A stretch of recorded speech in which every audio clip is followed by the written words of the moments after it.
Stop the War candidates. We haven't actually heard from one of them yet. Damien Stone is at East Dorset, and he's on the line now. Good evening, Damien. Good evening. We've been talking about the war not playing very well on the doorstep this evening. Our three guests from the main political parties have been saying that the war hasn't been an issue. Has that been your experience? There are an awful lot of people out there who perhaps supported this Labour government before the war kicked off. And I would just sum up the whole campaign to get us to back this war as a tissue of lies. I resigned from the Labour Party in November, and to hear some of the people who I've supported over the years trying to convince us that this war was the correct thing to do. I would single out Jeff Hoon for constantly opening his mouth, and every time he does that, he simply tells a lie.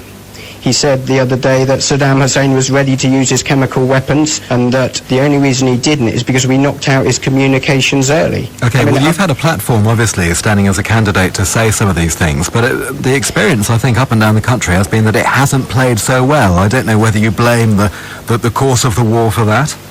Well, it's up to us to tell people that it is an issue. It is an issue locally because this war is going to cost £5 billion. That £5 billion should be distributed around the country to councils to perhaps reduce council tax. In Dorset, we have very many people in the army. How many people were sent from Dorset to be killed in Iraq, asked to go to war illegally? I mean, you can play around with the words, but the UN didn't back this war, the Security Council didn't back the war, and yet we were sending our soldiers from Dorset to go and fight and to possibly commit war crimes, and we see it very much as a local issue. Why has Stop the War been fielding candidates against the Liberal Democrats who've been saying things on a similar plane? Because I've looked at Liberal Democrat literature. They haven't mentioned the war.